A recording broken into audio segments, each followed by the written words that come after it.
আসসালামু আলাইকুম।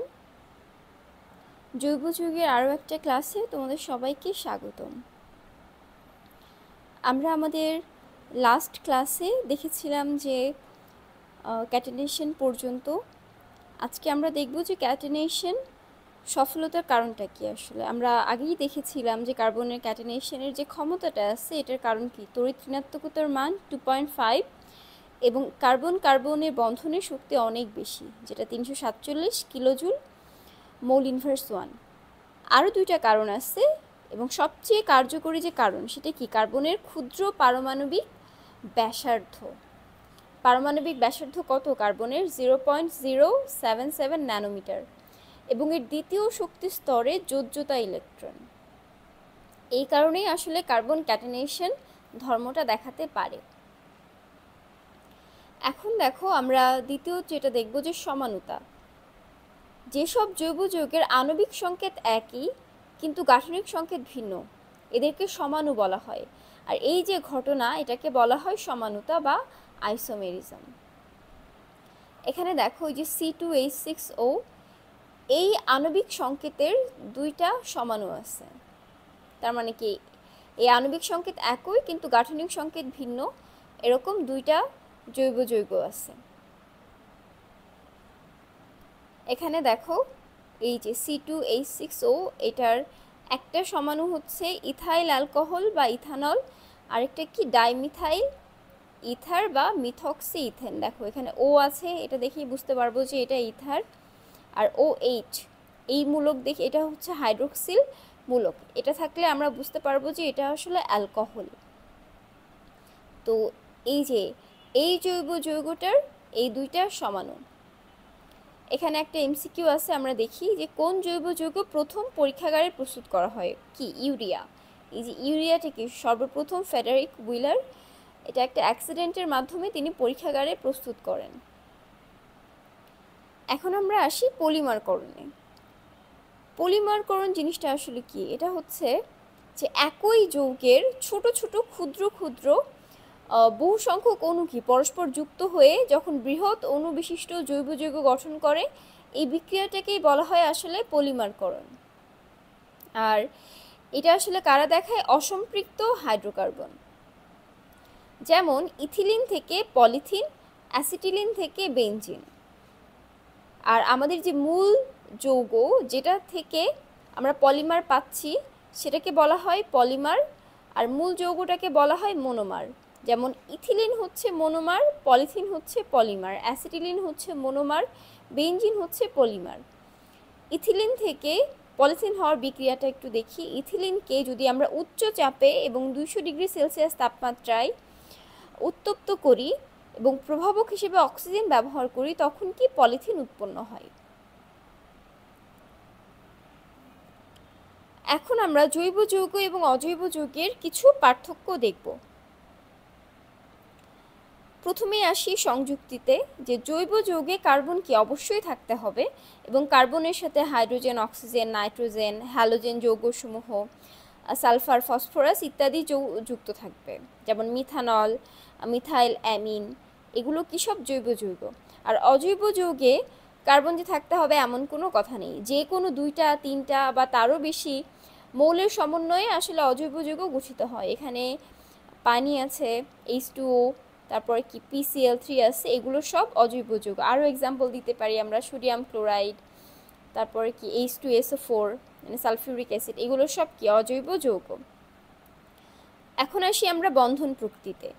জৈব যৌগ প্রধানত সমযোজী বন্ধন দ্বারা গঠিত হয়, আর অন্যদিকে অধিকাংশ অজৈব যৌগ আয়নিক অথবা সমযোজী বন্ধন দ্বারা গঠিত।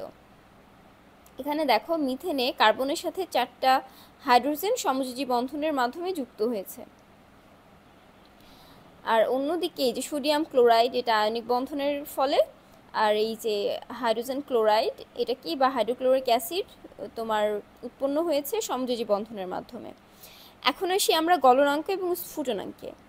জৈব যৌগ নিম্ন গলনাঙ্ক ও নিম্ন স্ফুটনাঙ্ক বিশিষ্ট, সাধারণত কি 350 ডিগ্রি সেলসিয়াসের নিচেই হয়। আর বেঞ্জয়েক অ্যাসিডের গলনাঙ্ক 121 ডিগ্রি সেলসিয়াস, মিথানলের স্ফুটনাঙ্ক 65 ডিগ্রি সেলসিয়াস। এগুলো তোমরা মনে রাখবে। আর অজৈব যৌগ কি হয়? উচ্চ গলনাঙ্ক ও স্ফুটনাঙ্ক বিশিষ্ট হয়, সাধারণত 700 ডিগ্রি সেলসিয়াসের ঊর্ধ্বে। ডিফারেন্সটা কিন্তু অনেক, প্রায় ডাবল। সোডিয়াম ক্লোরাইডের গলনাঙ্ক হচ্ছে 801 ডিগ্রি সেলসিয়াস।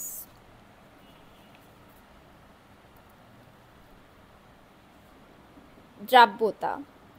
জৈব যৌগ পোলার দ্রাবক পানিতে অদ্রবণীয়, কিন্তু জৈব দ্রাবক যেমন ইথার, বেনজিন এগুলোতে দ্রবণীয়।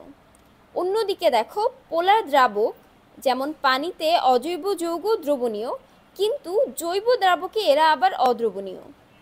যেমন সোডিয়াম ক্লোরাইড কি পানিতে দ্রবণীয়, কিন্তু জৈব দ্রাবক কারা আছে? ইথার এবং বেনজিনে অদ্রবণীয়।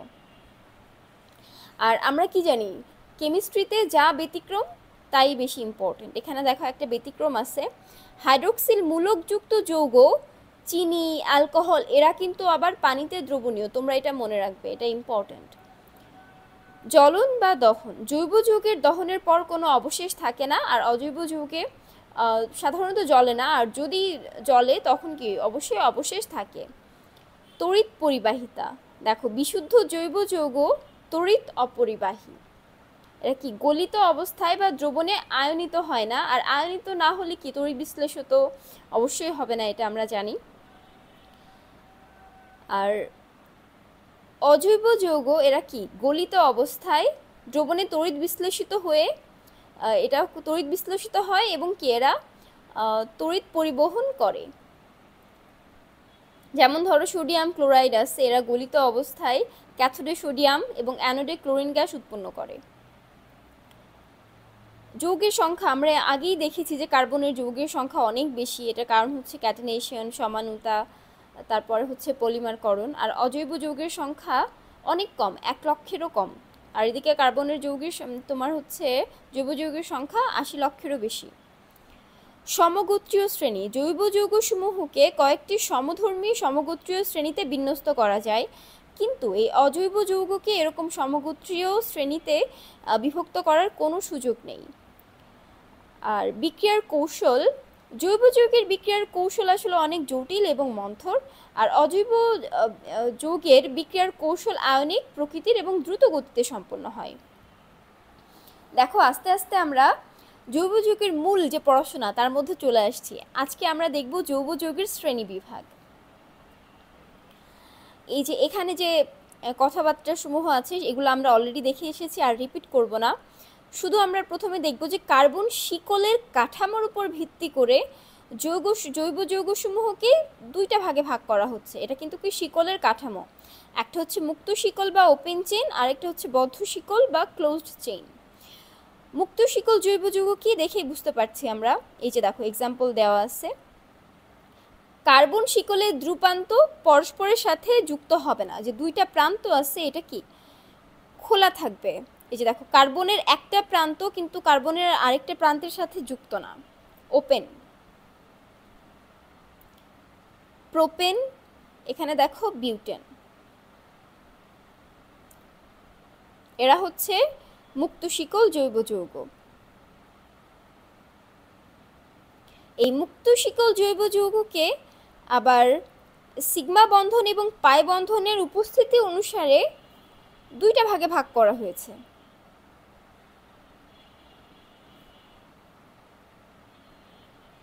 আর এই যে মুক্ত শিকল জৈব যৌগকে কি বলা হয়? অ্যালিফ্যাটিক জৈব যৌগ।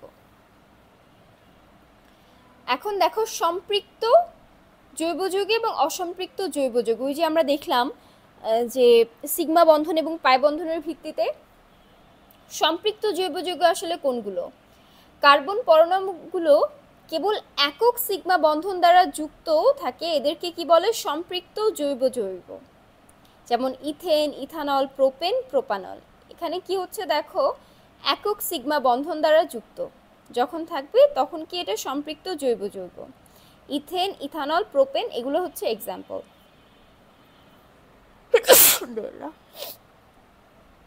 আর অসম্পৃক্ত জৈব যৌগ কোনগুলো? অন্তত দুটি কার্বন পরমাণু সমযোজ্যতার সাহায্যে একটা সিগমা বন্ধন ও একটা পাই বন্ধন অথবা ত্রিবন্ধন একটি সিগমা বন্ধন ও দুটি পাই বন্ধন দ্বারা পরস্পর যুক্ত থাকে তাদেরকে কি বলা হয়? অসম্পৃক্ত জৈব যৌগ। ইথিলিন, অ্যাসিটিলিন এগুলো কি? অসম্পৃক্ত জৈব যৌগ। বদ্ধ শিকল কোনগুলো? যেসব জৈব যৌগের অণুতে কার্বন শিকলের দু প্রান্তের কার্বন নিজেদের মধ্যে অথবা অপর হেটারো পরমাণু, আমরা এর আগেই দেখেছিলাম যে নাইট্রোজেন, অক্সিজেন, তারপর হ্যালোজেন পরমাণুসমূহ যদি যুক্ত হয়ে কার্বন বলয় গঠন করে তখন সেটা কি হচ্ছে? বদ্ধ শিকল জৈব যৌগ। খেয়াল করে দেখো এখানে কার্বনের হচ্ছে দু প্রান্ত কিন্তু নিজেদের সাথে যুক্ত হয়ে একটা বলয় সৃষ্টি করেছে। এখানেও একটা বলয়, দেখো সব জায়গায় কি একটা বলয় সৃষ্টি করেছে। Cyclopropane, benzene, ethylene oxide, thiophene এগুলো কি? সব বদ্ধ শিকল জৈব যৌগের এক্সাম্পল। এই বদ্ধ শিকল জৈব যৌগকে আবার দুইটা ভাগে ভাগ করা হয়েছে, একটা হচ্ছে কার্বোসাইক্লিক, একটা হেটারোসাইক্লিক। এখানে আমি সহজভাবে বুঝিয়ে দিই, যে বলয়ে শুধুমাত্র কার্বন থাকবে সেটা কার্বোসাইক্লিক, আর কার্বন ছাড়া বলয়ের মধ্যে যদি অন্য কোনো হেটারো পরমাণু থাকে সেটা কি?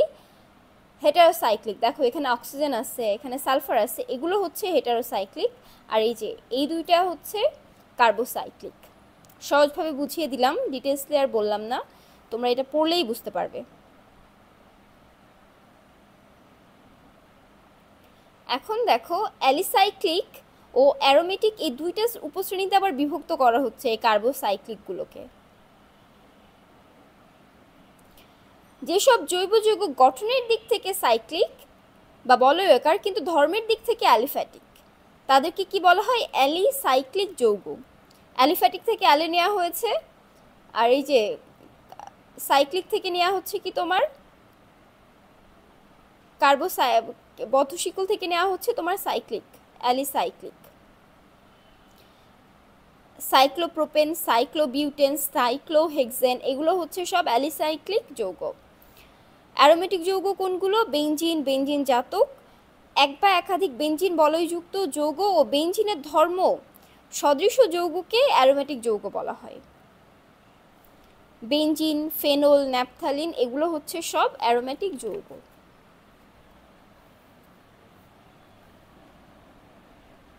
তোমরা কিন্তু বেনজিন, ফেনল, ন্যাপথালিন এগুলোর সংকেত, আণবিক সংকেত, গাঠনিক সংকেত তোমরা কিন্তু সব মনে রাখবে।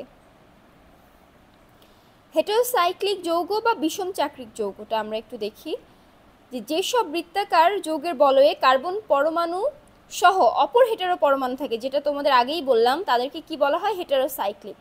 এই যে ethylene oxide, furan, thiophene, pyrrole, pyridine এগুলো হচ্ছে সব হেটারোসাইক্লিক যৌগ বা বিষম চক্রের যৌগের এক্সাম্পল। আর এখানে একটা ট্রি দেওয়া আছে জৈব যৌগের শ্রেণীবিভাগের, তোমরা একটু ভালোভাবে দেখে নিও। আজকের মতো এখানেই শেষ করছি। আবার নতুন ক্লাসে আমরা জৈব যৌগের যে বন্ধন প্রকৃতি আছে আরও অনেক কিছু সেগুলো নিয়ে আলোচনা করব। ভালো থেকো, আল্লাহ হাফেজ।